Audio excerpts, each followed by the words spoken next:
Thank you. Now Cengiz Çandar ended his speech talking about more democracy, more rule of law, or for the economic growth, for not only the political stability, but for economic stability as well. Now,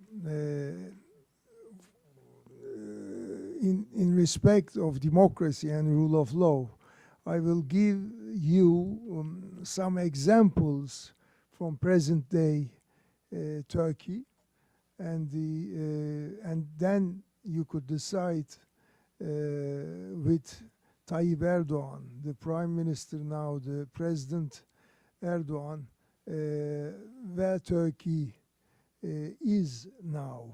You decided. I prepared a speech, a written one, and I prepared some, I will mention some examples, what has been happening for the last 2 years in Turkey.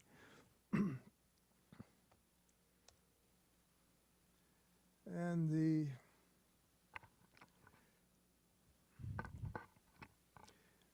I come from a country where a journalist was arrested and her mobile phone and computer seized because of a single tweet.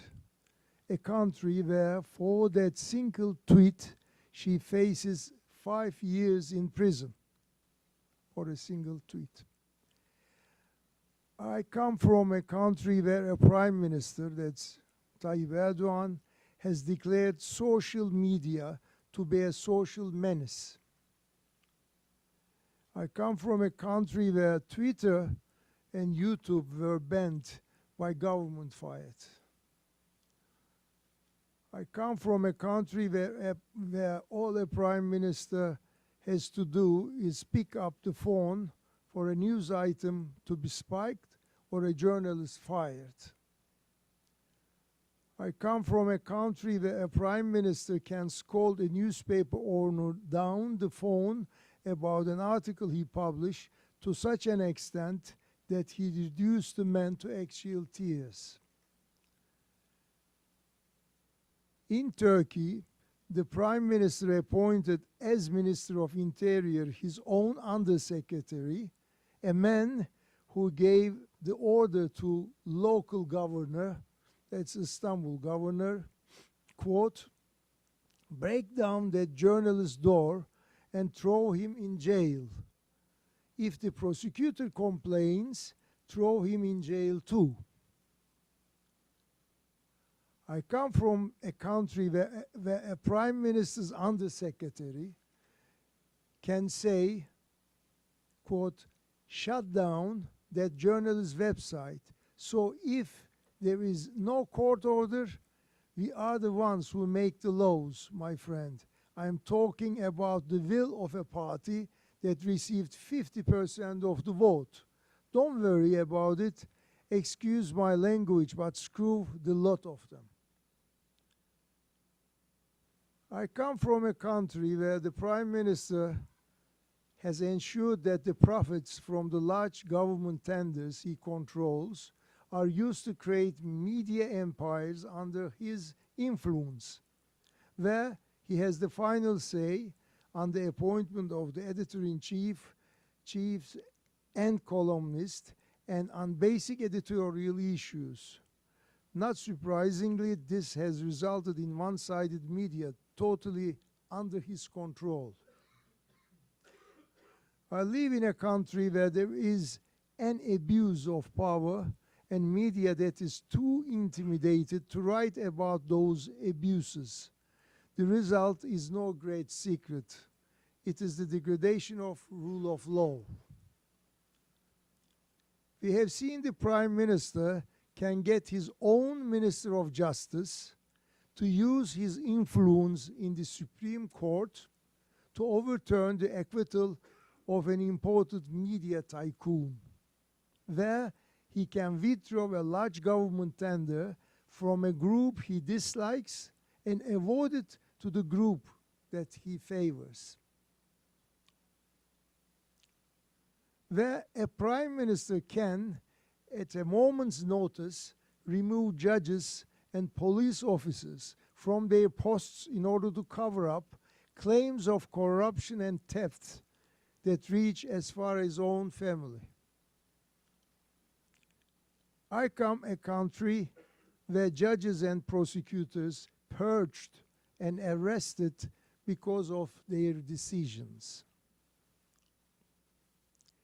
Instead of rule of law, we have a police state. We have come to understand that a police state is the one where the police do not obey the orders of the public prosecutor.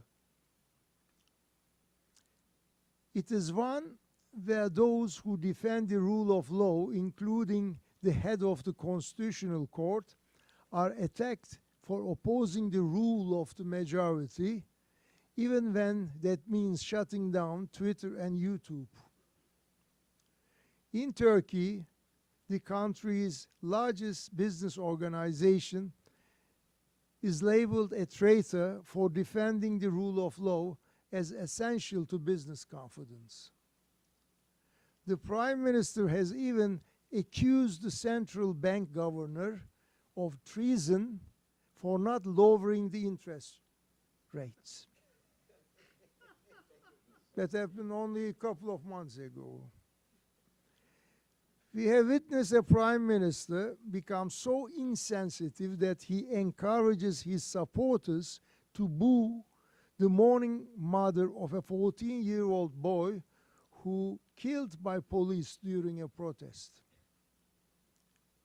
A prime minister that meddles in people's private lives, who pronounces on everything from the length of the girls' skirts to the number of children a family should have.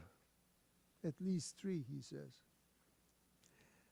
I know this is beginning to sound... Sorry? No. Recep Tayyip Erdogan, the prime minister over a decade, and since August the Turkish president, is moving Turkey towards what he calls a presidential system, but which is tantamount to one-man rule. He has no respect for the rule of law. He has no concern for the independence of judiciary. He does not recognize the separation of powers. He believes that democracy simply means a majority at the ballot box. He has not learned that getting the most votes is not a license to violate democratic values, nor to force the surrender of the judiciary, nor to ignore the separation of powers, to trample on freedom of expression, to destroy free and independent media, nor to subjugate civil society. If he hasn't learned this by now, the chances are he never will. He is the man who could have led Turkey into the family of democracies, but who is now leading it back to wilderness. We are moving from a system of military bureaucratic tutelage to a system of civilian despotism. And all this is called by his partisans as the new Turkey and even a people's revolution. Today, the choice Turkey faces is whether it can still embrace fundamental values that turn the illusion of democracy into real democracy. That's my summary fashion. Thank you very much.